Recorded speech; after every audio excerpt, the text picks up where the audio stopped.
Hello dear student, स्वागत है आप सभी का मेरे YouTube channel true learning classes में। कल की क्लास में हमने देखा था कि जो परागण होता है मतलब पॉलिनेशन होता है वो 3 टाइप से होता है। 3 टाइप में हमने कौन कौन से देखे थे? स्वयुग्मन, सजात पुष्पी परागण और परपरागण या परनिषेचन कहते हैं। आज हम देखेंगे कि जो परपरागण होता है या सजात पुष्पी परागण होता है तो वहां किसी एजेंट की जरूरत होगी, पॉलिनेटिंग एजेंट की जरूरत होगी, जिसको अपन परागण कारक कह देंगे, है ना। तो आज हम देखेंगे परागण कारक, परागण के कारक या इन्हीं कारक को अपन अभिकर्मक भी कह सकते हैं। तो जो परागण करने वाले कारक होते हैं या फैक्टर कह दो, वो कितने प्रकार के होते हैं? 2 प्रकार के। एक अजीवीय कारक होंगे, अजीवीय कारक मतलब एबायोटिक, और दूसरे होंगे जीवीय कारक मतलब बायोटिक कारक। जो अजीवीय कारक होते हैं उनमें आ जाता है जल और वायु। कौन आ जाते हैं? जल और वायु। और जीवीय कारक में आ जाते हैं अपने प्राणी। कौन आ जाते हैं? प्राणी मतलब कोई भी एनिमल कह दो, या इंसेक्ट वगैरह भी ये हो सकते हैं ना, कीट। अब देखिए,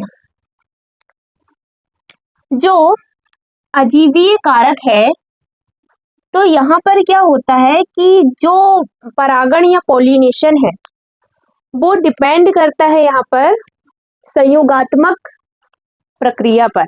किस पर निर्भर करता है? संयोगात्मक घटना या प्रक्रिया पर निर्भर करता है। क्योंकि देखिए, जल और वायु ये कैसे हैं? अजीवीय कारक हैं। तो ये एक ही पर्टिकुलर जगह में तो नहीं जाएंगे कि इनको वर्तिकाग्र तक ही लेके जाना है परागकण को। आप खुद सोचिए कि जब एक परागकोश से परागकण हवा में बहे, हवा द्वारा झड़ गए, तो हवा को नहीं पता है कि मुझे भाई उसे वर्तिकाग्र तक ही लेके जाना है, हवा तो कहीं भी लेके चले जाती है। तो संयोग बस ऐसा हो जाए कि हाँ उसने वर्तिकाग्र तक ले जा लिया तो पॉलिनेशन हो जाएगा। तो ये जो जल परागण या वायु परागण है वो निर्भर करते हैं संयोगात्मक घटना पर। किन पर निर्भर करते हैं ये? जल या वायु परागण किस पर निर्भर करता है? ये निर्भर करता है संयोगात्मक घटना पर, कि संयोग बस हो ये कहाँ लेके चले जाए परागकणों को? वर्तिकाग्र तक लेके चले जाए ये स्टिग्मा तक, है ना। अब बात ऐसी है कि यदि ये स्टिग्मा तक लेके नहीं जाएंगे तो परागकण तो बहुत से ऐसे होंगे कि जो स्टिग्मा तक पहुंच ही नहीं पाएंगे, है ना। क्या होगा यहाँ पर कि जो परागकण है वो स्टिग्मा तक पहुंच ही नहीं पाएंगे, जिसके कारण जो परागकण है उनका बहुत ज्यादा क्या होगा? ह्रास होगा। तो ये संयोगात्मक घटना है।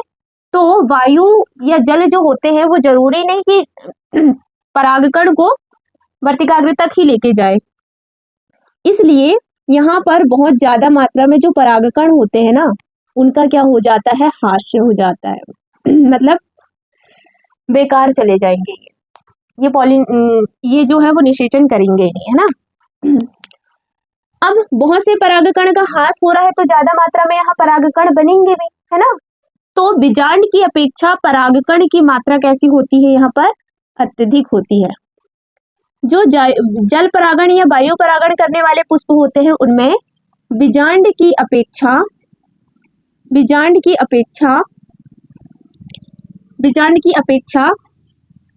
परागकण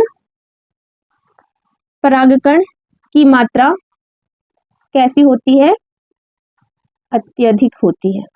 अधिक होगी परागकण की मात्रा बीजांड की अपेक्षा, क्योंकि बहुत से तो इधर उधर खराब ही हो जाएंगे ना, ह्रास हो जाएगा उनका बहुत से परागकणों का।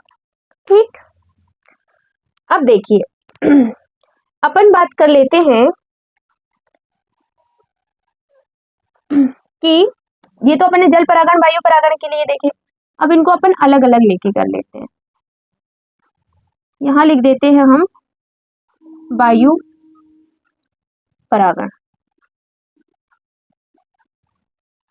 यदि अपन देखें कि जो जल परागण है और वायु परागण है, उन दोनों में क्या सामान्य है ना। जैसे कि देखो, यदि हमने परागण की बात की है तो अजीवीय कारक द्वारा परागण होगा और जीवीय कारक द्वारा परागण होगा। इन दोनों में से जो परागण है वो अधिक मात्रा में किसके द्वारा होगा? तो ज्यादा मात्रा में परागण जो होता है वो होता है जीवीय कारक द्वारा, अधिक जीवीय कारक के द्वारा होगा। और जो अजीवीय कारक होते हैं वो उनकी अपेक्षा में कम मात्रा में इसके द्वारा होता है परागण। परागण के जो कारक हैं वो कैसे हैं? दो हैं, जीवीय कारक और अजीवीय कारक।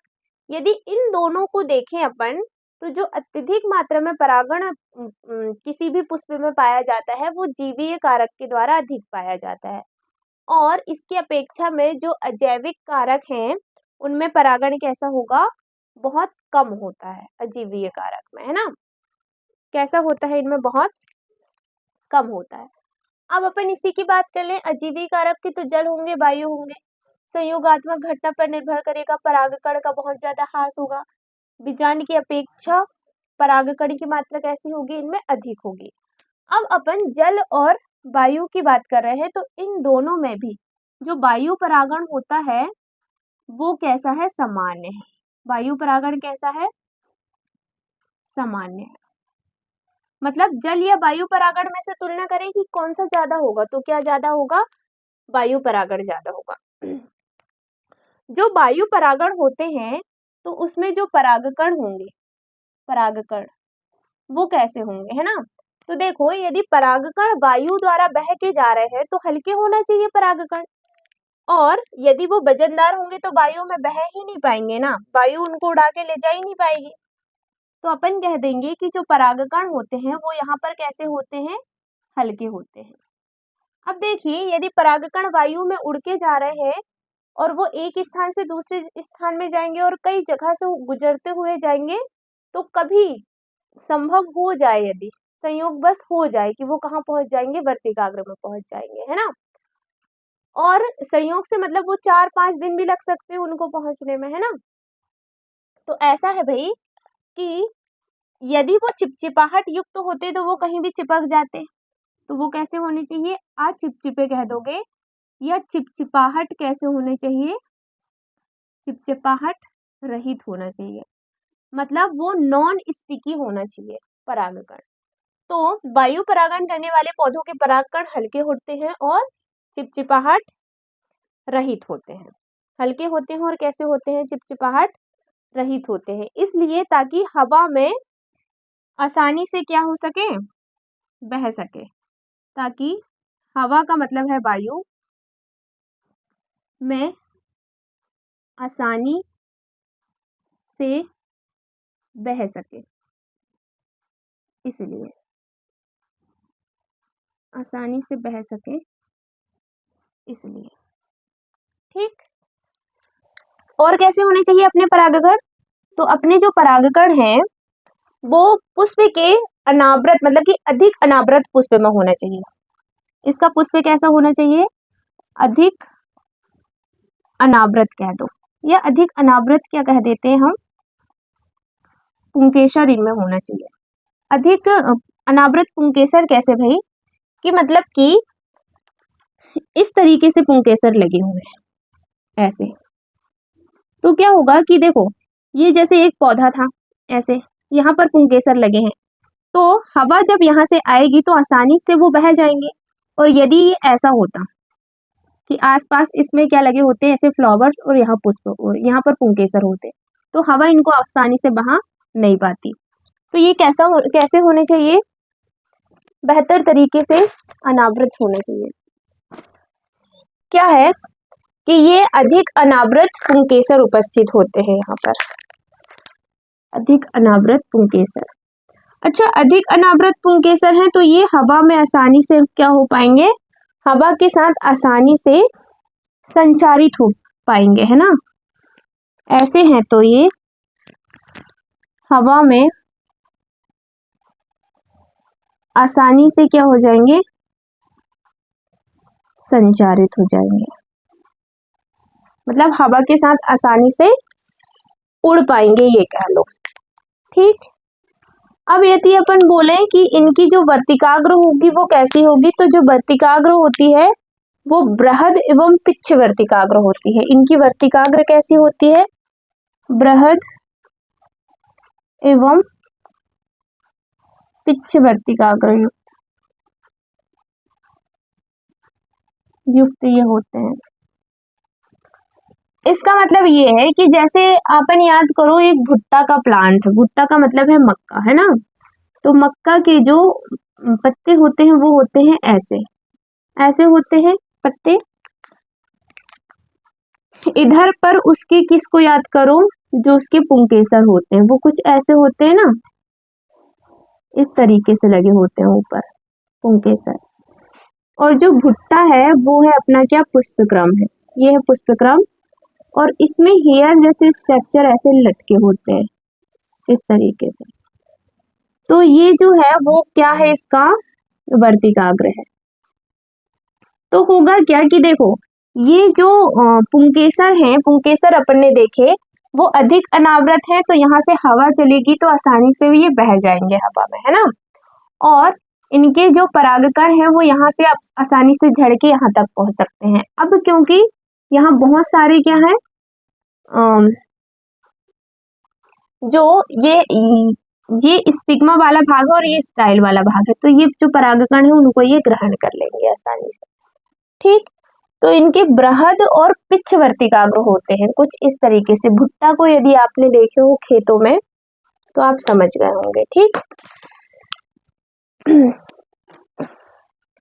है ना। अब आगे क्या है भाई, यहाँ पर एक एनसीईआरटी की लाइन है, हालांकि ये पूरा ही एनसीईआरटी का है, लेकिन लाइन ये है कि प्रत्येक अंडाशय में एक अकेला बीजांड, क्या है, प्रत्येक अंडाशय में एक अकेला बीजांड, प्रत्येक अंडाशय में एक अकेला बीजांड, एक अकेला बीजांड तथा एक पुष्पक्रम में, तथा एक पुष्पक्रम में असंख्य पुष्पगुच्छ होते हैं, असंख्य पुष्पगुच्छ होते हैं। क्या बोले हैं कि प्रत्येक अंडाशय में एक अकेला बीजांड होगा और एक पुष्पक्रम में असंख्य क्या होंगे, पुष्पगुच्छ। जैसे अपन मक्का की बाहर का हरा वाला जो छिलका रहता है उसको अपन ने छील दिया, भुट्टा क्या है ना, और अंदर उसके अंदर ऐसे गोही होती है, ऐसे गोही के अंदर ऐसे खांचे बने होते हैं ना, और इसमें अपना बीज स्थित होता है। तो ये एक अंडाशय के अंदर एक बीजांड उपस्थित है, ठीक। लेकिन ये पूरा क्या है, ये पुष्पगुच्छ, ये पूरा क्या है, एक पूरा ये क्या है, पुष्पक्रम है।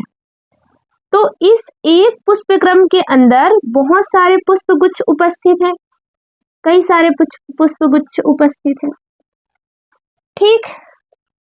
इसका एग्जाम्पल क्या हो जाएगा, एग्जाम्पल हो जाएगा मक्का, या क्या है, दो क्या, भुट्टा, मक्का या भुट्टा है।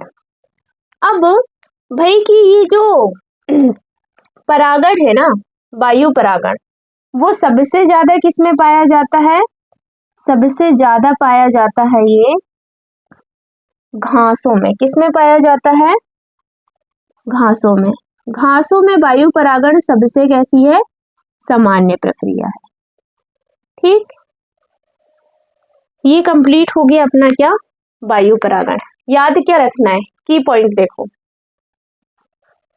जल और वायु में से देखें तो वायु परागण ज्यादा सामान्य है ना। दोनों की बात कर रहे हैं तो ये संयोगात्मक घटना पर निर्भर करते हैं और इनमें परागण बहुत हानि होती है परागकणों की, है ना। बीजांड की अपेक्षा जो परागकण होते हैं उनकी मात्रा ज्यादा होती है क्योंकि हानि भी ज्यादा हो रही है।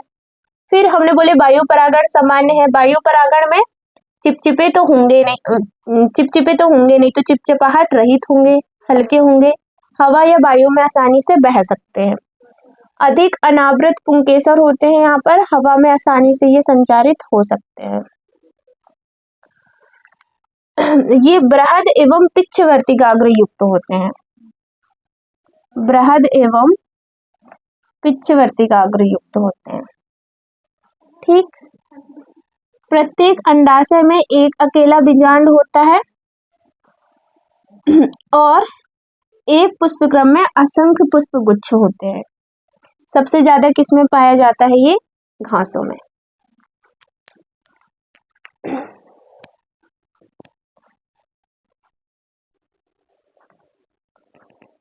तो ये हो गया अपना वायु परागण। अब अपन पढ़ते हैं जल परागण को।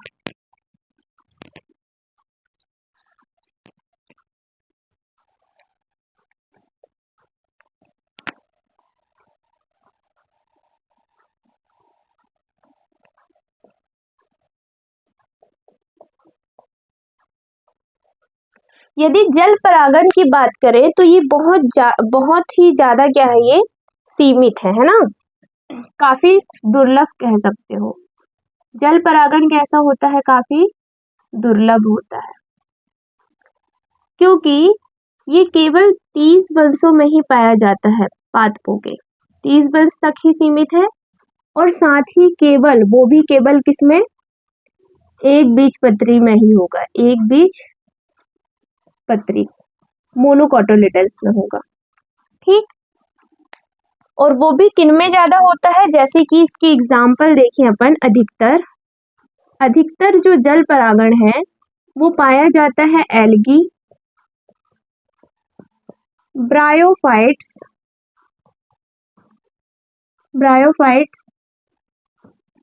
तथा टेरिडोफाइट्स में देखने को मिलता है।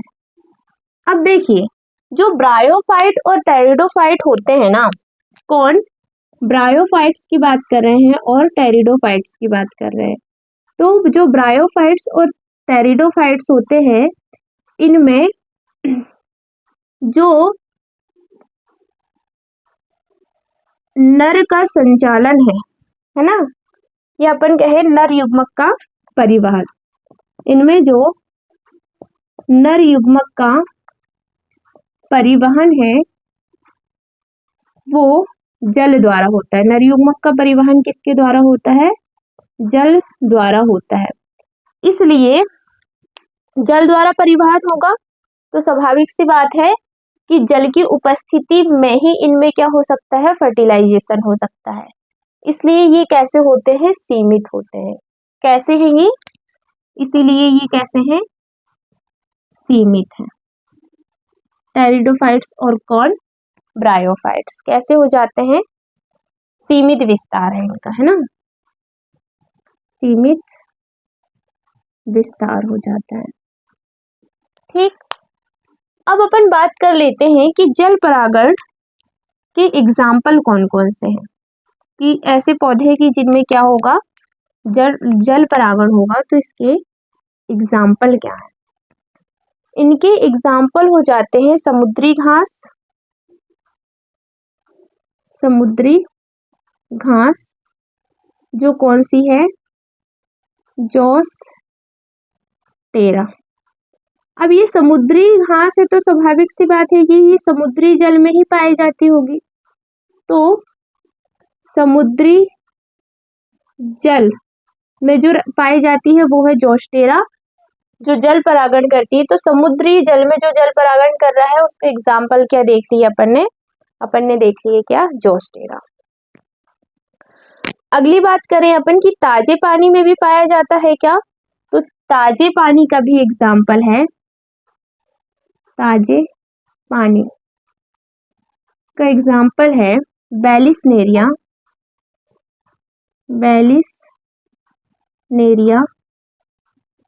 तथा हाइड्रा। क्या एग्जाम्पल है? बेलिसनेरिया तथा हाइड्रा।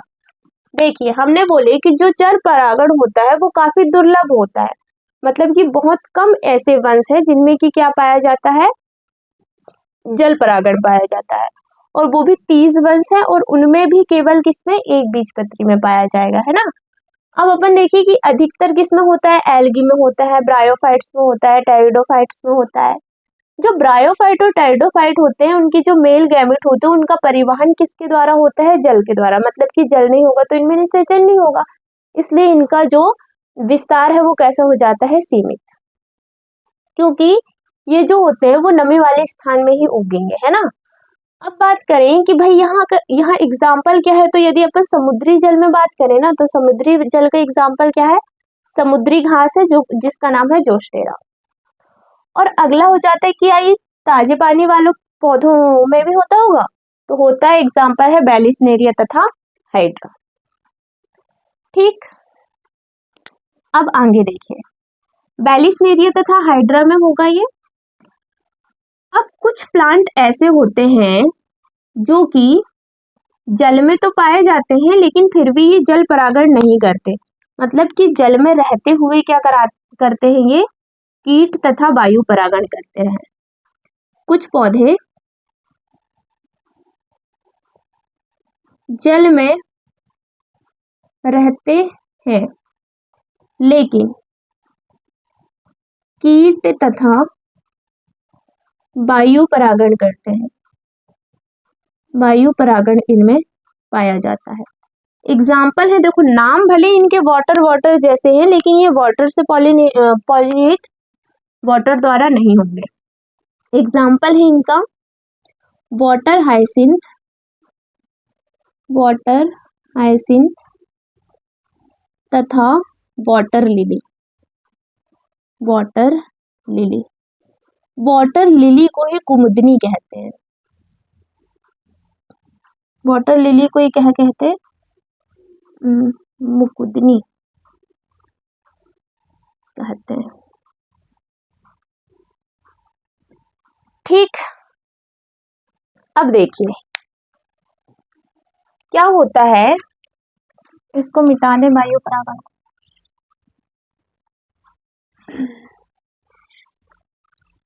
इनमें जैसे अपन बेलिसनेरिया की ही बात कर ले, है ना, तो इनका जो फीमेल प्लांट होता है, मतलब देखिए ये पूरा पानी है,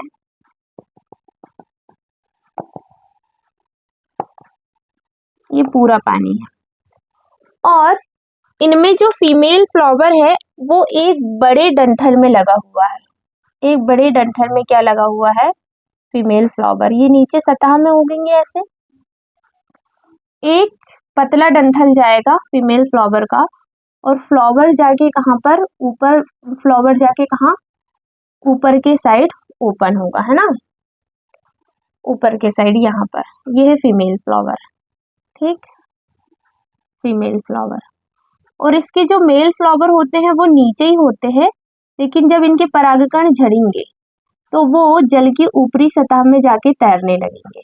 किसकी बात कर रहे हैं हम, बेलिसनेरिया, है ना। और तैरेंगे तो तैरते हुए कहाँ पहुंच जाएंगे, फीमेल फ्लावर के पास पहुंच जाएंगे, और इस प्रकार से इनमें क्या हो जाता है, परागण हो जाता है।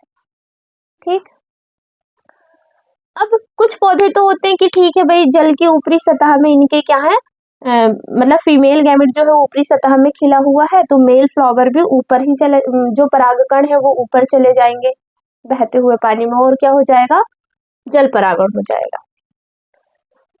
लेकिन इनके अलावा कुछ पुष्प जो हैं, मतलब वाटर द्वारा ही पॉलिनेशन होगा, लेकिन ये पानी के अंदर ही रहते हैं। मतलब कि मेल फ्लावर और फीमेल फ्लावर दोनों कहाँ उपस्थित होंगे, पानी के अंदर। ये हो गया वाटर, पानी के अंदर ही इन पौधों में फीमेल फ्लावर उपस्थित है। अब देखिए यहाँ पर फीमेल फ्लावर ही होगा, ये फीमेल फ्लावर उपस्थित है, और जो मेल फ्लावर है वो भी कहाँ उपस्थित है, यही उपस्थित है। लेकिन बात ऐसी होती है कि यहाँ जो मेल फ्लावर उपस्थित होता है ना, वो लंबे फीते जैसी संरचना में होता है। जो मेल फ्लावर है वो लंबे फीते जैसी संरचना का होता है, ताकि ये पानी के अंदर ही रह के क्या कर सके, परागण कर सके, इस तरीके से, है ना। अब देखिए यदि ये जो है परागकण वो पानी के अंदर ही रह रहे हैं, तो पानी से इनको नुकसान भी होगा, तो उससे बचाने के लिए इनमें क्या होता है कि इनमें श्लेष्मक जो मेल फ्लावर है वो पानी के अंदर ही है, तो इसलिए इनमें क्या उपस्थित होते हैं, श्लेष्मक।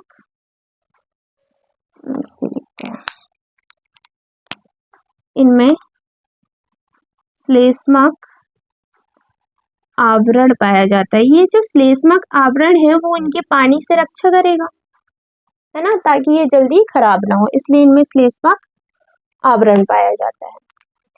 अब देखिए, जल द्वारा परागण हो रहा है या वायु द्वारा परागण हो रहा है, मतलब जल परागण और वायु परागण दोनों। तो इनमें जो फ्लावर है उसको बहुत ज्यादा सुंदर होने की जरूरत है ही नहीं। जैसे यदि अपन ने मक्का का जो फ्लावर हो उसको देखे, है ना, तो जो मक्का का फ्लावर होता है वो कलरफुल ऐसे तो होगा नहीं, हरे रंग का ही होगा, है ना। या अपन बात करें कि जिनमें जल द्वारा परागण होगा या वायु द्वारा परागण होगा, तो उनको कलरफुल होने की जरूरत नहीं होती, उनमें किसी भी प्रकार का कलर नहीं है, उनमें किसी भी प्रकार की गंध नहीं होती है ना। तो ये अधिक रंग वाले, मतलब जल और वायु परागण जो करते हैं वो ना ही अधिक रंग वाले होंगे और ना ही इनमें क्या उपस्थित होगा, मकरंद उपस्थित, ना ही मकरंद उपस्थित होगा। न तो इनमें मकरंद पाया जाता है और ना ही ये अधिक कलरफुल होते हैं। ठीक, अब चलेगा अपना क्या, अब चलेगा अपना जीवीय परागण कारक, है ना। जो जीवीय परागण कारक है, जीवीय परागण कारक जैसे मधुमक्खी,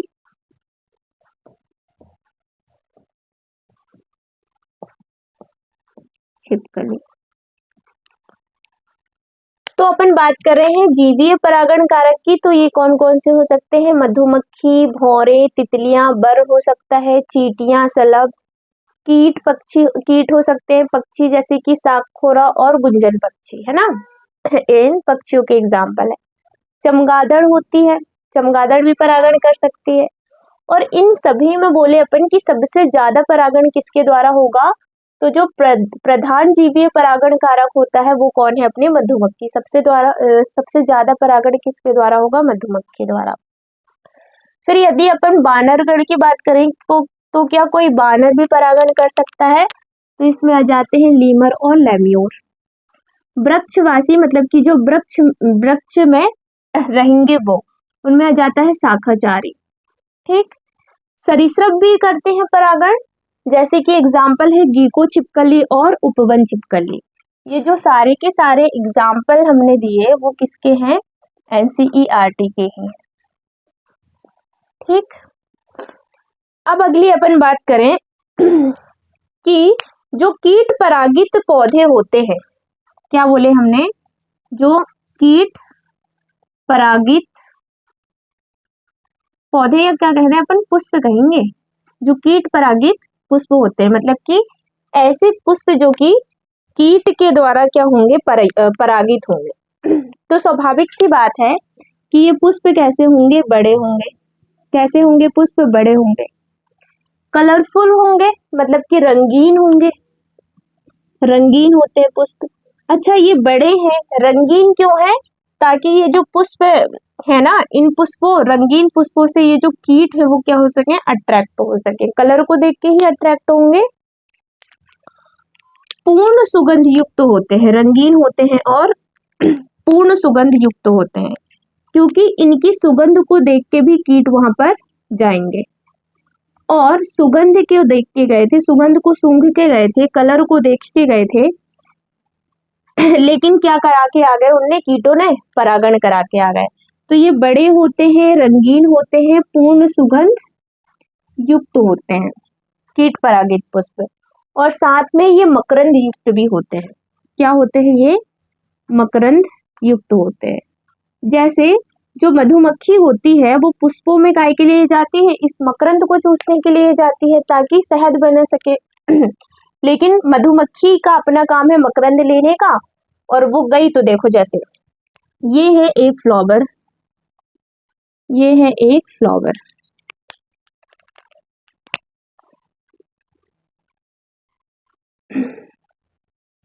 यहाँ मधुमक्खी आई, उसने इस पुष्प से मकरंद लिया, लेकिन साथ में जब वो वहां उड़ रही थी तो उसके पंख इन परागकणों में ये यहाँ के जो परागकण थे उसके पंखों के साथ चिपक गए।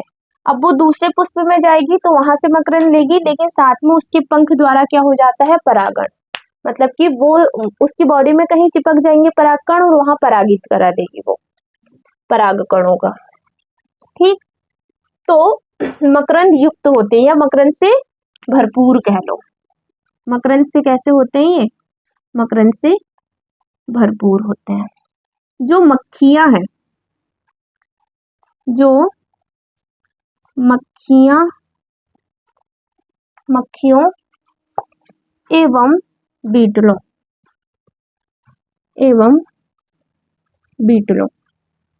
जो मक्खियों और बीटल से परागित होते हैं उन पुष्पों में क्या पाई जाती है, उनमें मलिन गंध पाई जाती है, क्योंकि इस मलिन गंध को के कारण ही जो मक्खियां या बीटल्स होते हैं वो उस पुष्प की तरफ अट्रैक्ट होंगे।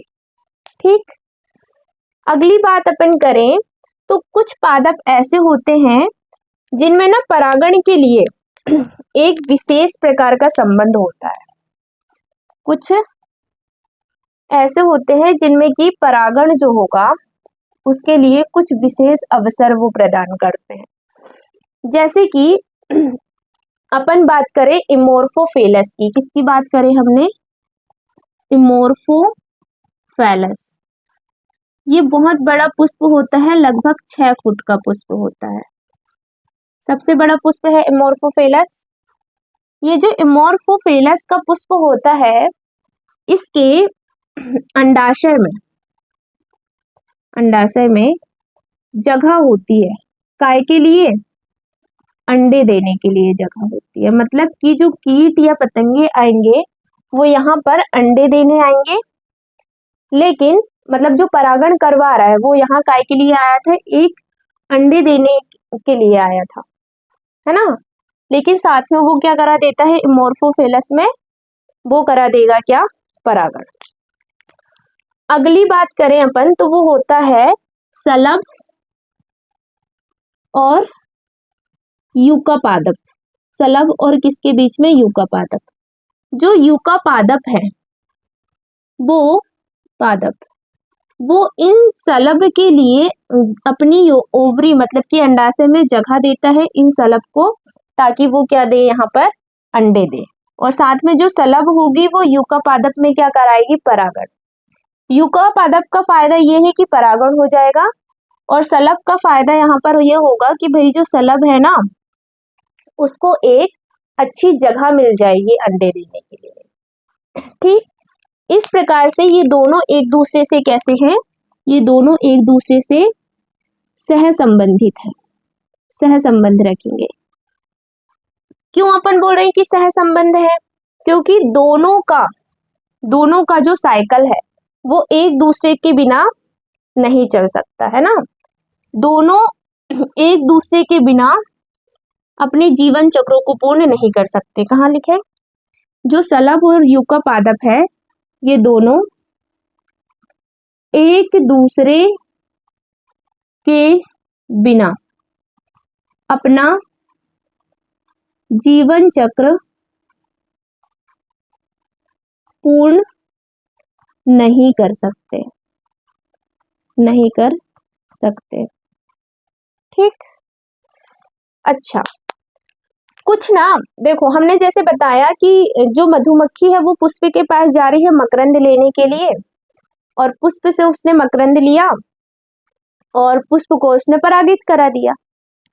कुछ कीट या इंसेक्ट ऐसे होते हैं जो कि पुष्प के पास गए, उनने मकरंद तो लिए लेकिन परागण नहीं करवाए, तो इस तरीके के कीट को कह देते हैं मकरंद खोर। क्या कह देते हैं, मकरंदखोर। ये हो गया अपना परागण के कारक, जिसमें अपन ने पढ़े हैं कि जो अजीवीय कारक होते हैं और जीवीय कारक होते हैं। अजीवीय में अपन ने वायु और जल को देखे और जीवीय कारक में ये सभी को देखे, है ना। तो आज के लिए इतना ही, मिलते हैं अगली क्लास में।